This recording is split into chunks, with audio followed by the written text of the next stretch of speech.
Hey everybody, welcome back to my channel. Today I'll be making the Attuner from Ethereal Workshop in My Singing Monsters, and I'll be making it to where it lights up. I can't actually make it, attune the Meebs to different elements because I don't possess magic. But anyways, I've done things kind of like this before. I haven't shown this on a video, but I made the Epic Wubbox Egg, I made Eurik, Gadzooks, I made the MSM map, and I also made the Gargoyle. So I've got some experience, you could say, with doing this, but I'm going to be doing the Attuner because I really like the overall aesthetic of Ethereal Workshop, and the Attuner is such a fun-looking structure, so I figured I'd make it. I'm going to be using Model Magic, and I'm also going to be using LED strips. Now, you do not need this much Model Magic, unless you're making it pretty big. However, when I was buying it, I wanted to make sure that I had enough. I definitely do now, but it will be nice to have this on hand anyways. And then the LED lights, which I believe these were each 8 feet long. I could be wrong, but I'm just going to be using one strip. I have another one as well, but I'm only just going to be using this one. They were only $5, which I feel like is pretty decent for an LED strip. Now, they aren't the perfect of quality because the lights are super spread far apart. Now, as you can see, they are definitely much more spread apart than these are. The bottom one is $5 and the top ones I believe were $35 or something like that. So there's definitely a length difference between the LEDs, but they're still very bright despite that. Here they are. I believe this is the default setting. It's the green and blue Quarters World colors. But anyways, they're pretty bright, and I don't really need them to be super bright. They're gonna go on the inside ring of the Attuner. I'll put up here where I'm talking about, and the little capsule areas inside of it. So that's pretty much all you'll need, and then you'll need paint as well if you want to paint. But I'd imagine that you probably would. So you'll also need paint as well. And then I will also be using cardboard at the base just to give it a bit more structure to it. But Model Magic doesn't stick very well to cardboard, so I'll have to more so just use it as a shell. Without further ado, let's get started. So firstly, a piece of cardboard would be helpful if you're not wanting to use all clay, which I'm going to do because I don't want to use all of it up. So we're going to cut a circle out of this and then cut slits into it like this. So now that we have this, we are going to fold these over and kind of make them a bit round so they have a curve like that, and then we'll glue all the pieces together. Also, something I do quite often is I take little pieces from scrap paper. This was a scrap paper, it's pretty dirty. And I can use this to glue the sides down like this, and the paper helps keep it in place. So I actually didn't really need to use the paper, it stuck together pretty well. So we've got this is the bottom half, and then we'll have the main globe light here, and then the second one in the back, and then we'll have obviously the big thing on top.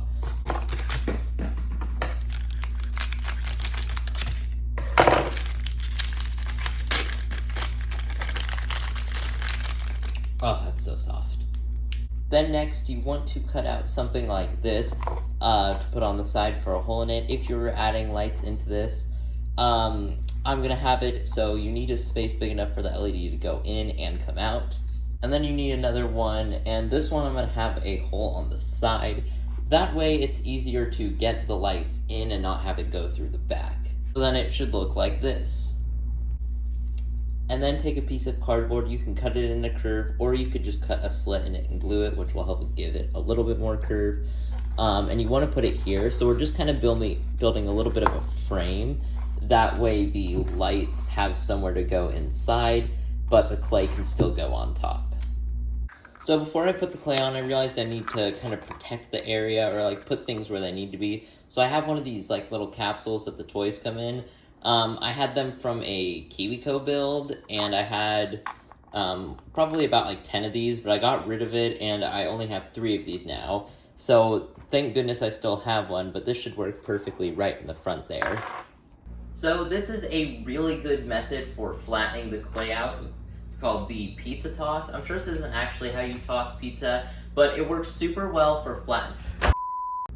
No, I'm just kidding. The best method would be to use a rolling pin. Plus, it looks a lot better and is much more flat when you're doing such. I mean, that just looks so smooth. And then you're just going to lay that over and try to form it to the shape as best as possible. And now it's time to kind of like trace on it where the thing will be. So I'm gonna have mine go about right there. And then I put it back on and I'm just going to kind of like rotate this to cut into it. And I should just be able to kind of like push it out from the other side. Okay, didn't go exactly as planned, but that went pretty well. It just stretched the whole thing out a bit more, but thankfully the clay is obviously not hardened yet because I'm mushing it around. But there we go, and then this will go nicely in there. So now that we've got that in, the other thing is there's gonna be a hole over here. It's gonna be a round in the middle, so I'm just gonna take my scissors and kind of like put a dent in there. And then I also need to have one on either side like that. Now obviously there is quite a bit of excess, so I'm just going to be going and cutting that off and making it look a bit nicer. What you want to do is next roll out a shape that looks kind of like this, because it's going to be going over the front. As the attunement structure kind of seems like it has 2 layers to the front of it, so it'll look more like that. And then I'm gonna put this in here like that to kind of just carve a little chunk out like we did with the other piece. We've got that. We can make sure that we've got a spot lined up for the holes and just use scissors or whatever you have that would be sharp enough. Well, I imagine most things would, but to get through the clay like that. And I'm realizing that kind of looks like a face with an open mouth. So now that we've got that shape, that should be on there good enough. And I put this in first, and I'd be able to take it out right now, which is good because I'm going to have to eventually poke a hole in here and be able to put the, oh wait, no, I put the hole in the side, sorry. I'm gonna be able to put the lights in, and there will be enough space so this can just sit out like that while the lights go in. And now it is time to make the little other spot that like pops out of it, the little arm looking thing. So next what you wanna do is you wanna make a tube like this, and you wanna cut a triangle out of it so it would look like this. And then you want to fold it and glue it together to look like this. This is going to be the arm, and obviously it needs to be trimmed down slightly. However, you may be wondering why it's not out of clay, and the outside will be, but the light strips need something to go through, and this will be a good way for them to get through. Now, after you've wrapped your clay around, you need to make like a hole to where the tube can go in, or the LED strip, I guess, rather. Now, before you get onto sculpting anything else, because this will have to dry, this is actually, surprisingly, the time where you put the LED lights in. So it's pretty early, it seems like, into the process, but this is kind of the best place to do it. So you'll want to start off with threading it up and then coming back down, giving it enough space to where you could put it into the big structure that'll be on screen. And then having it come in, wrap around here, exit, and then go into the arm. Now, I definitely have a lot of LED strip to do that, so I don't even need that much. So, what I decided to do is I'm going to add the little lights that are around here and just kind of make it weave in.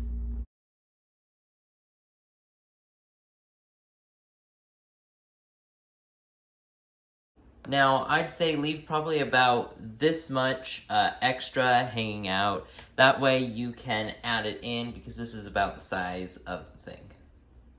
And I'm going to string the lights through in a time lapse. Okay, so I forgot to film. I'm not sure how, because this is a pretty big step. But like the portal thing, I forgot to film how to make that. So I'm gonna do that now.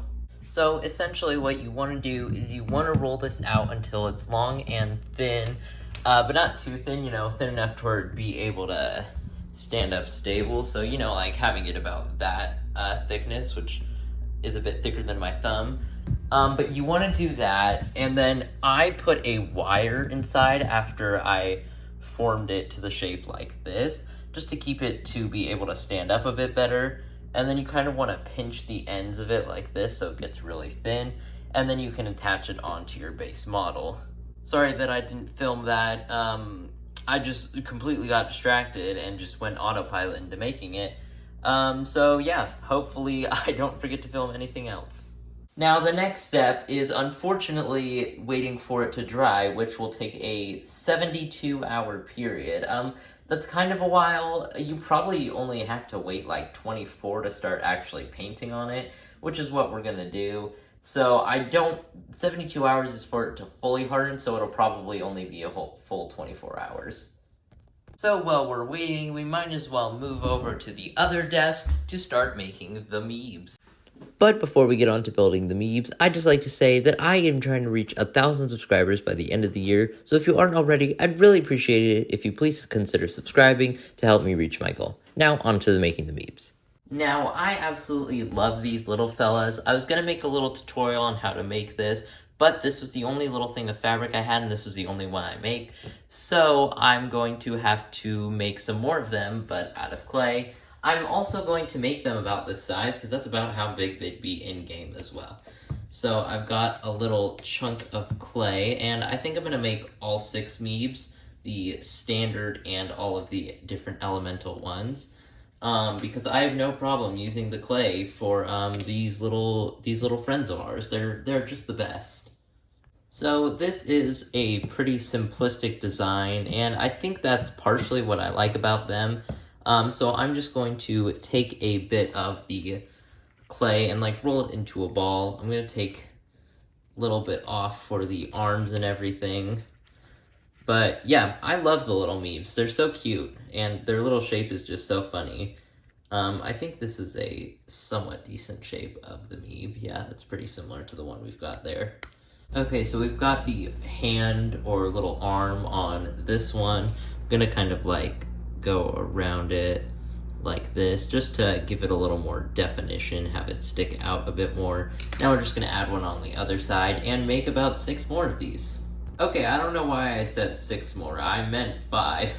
There we go. We've got the other arm. It looks really cute. Now, the Meebs kind of have eyes that pop out a bit, so I'm going to also make those as well, because I think it'll add a bit more depth to them.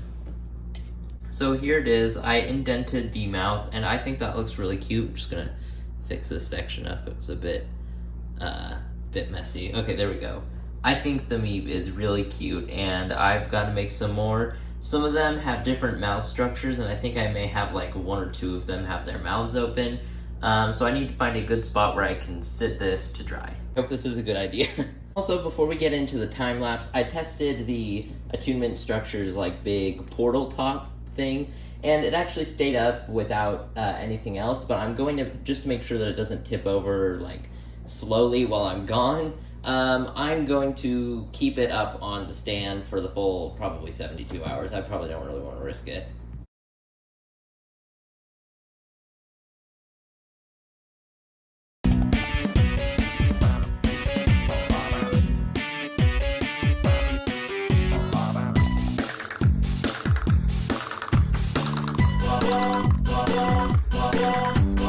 Okay, so I didn't really do much of a time lapse, but here's the progress. We have the crystal Meeb. It's almost done, but I just, like, not quite. I've got to put the ring around it. So these 3 are about at the same stage. And I love the poison element Meeps expression. I'm not sure why. And then we've got the shadow, mech, and plasma elements just needing to be covered in Mod Podge. Except for this one, I just need to add the little shiny in its eye. But yeah, there we go. There they are. Okie dokie, so I added the touch-ups on them. It is the next day, and now I'm gonna add the Mod Podge coat and hope that they don't crack anymore. I mean, it's actually not too bad. I was able to fix it. This one's probably the worst of them. I'm not sure, maybe that or this side, but mostly in the game they are viewed from like this. So I think it'll work.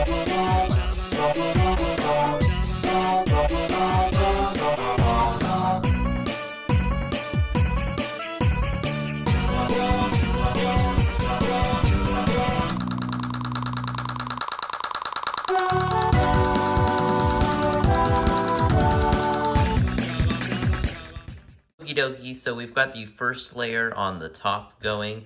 As you can see, like, these two have already started, you know, like, the Mod Podge has dried for the most part. This one's still got a layer, so, like, these three are pretty much wet, and those ones are pretty much dry. Then the next step after that will just be to do second coats for all of those. As part of the reason why I wanted to do Mod Podge this early was because the clay started cracking, and I think that it'll help prevent it if it's a more strong layer on the outside. Okie dokie, so they're done, and I really like how they turned out. They're so cute. They're like, they look like they could be squishy. They probably are slightly because they're not fully dry, but not completely, and they're decently hard on the outside. But they look really nice, and I wasn't sure that the shininess was going to come off that much, but it actually did come off quite a bit, so that's good. When I said come off, I mean like you'd actually be able to see it. I'm not sure why I phrased it like that. Now it's time to move back to the attunement structure. This is actually very stable, which I was kind of surprised about. But since it's so stable, I'm going to pop the cardboard part out, and I'm going to have to build inside putting the lights.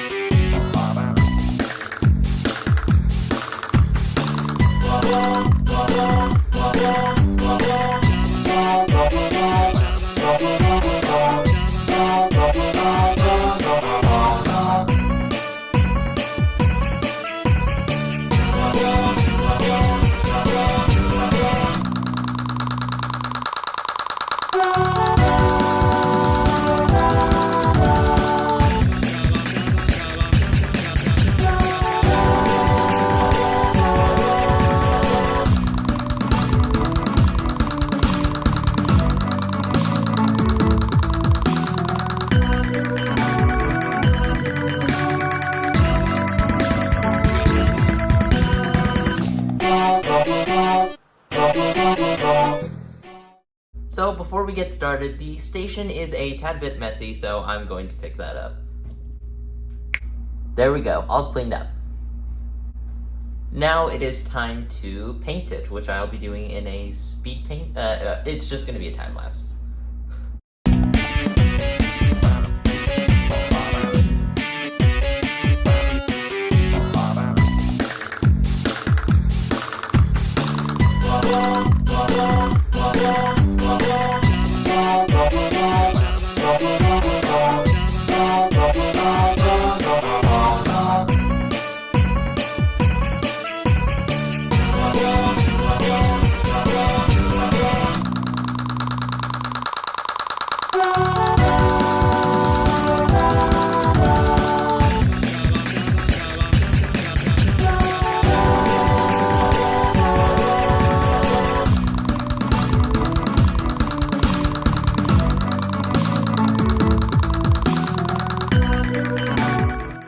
Okie dokie, so it's all painted.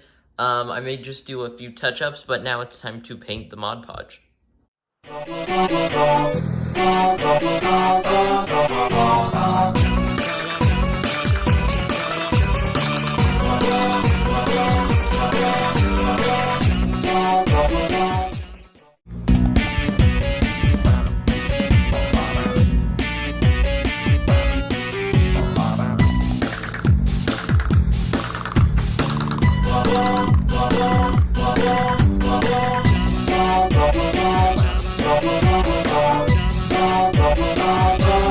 Thanks so much for watching this video. I hope you enjoyed it. If you did, be sure to like, subscribe, and hit that notification bell. I'll see you next time. Bye!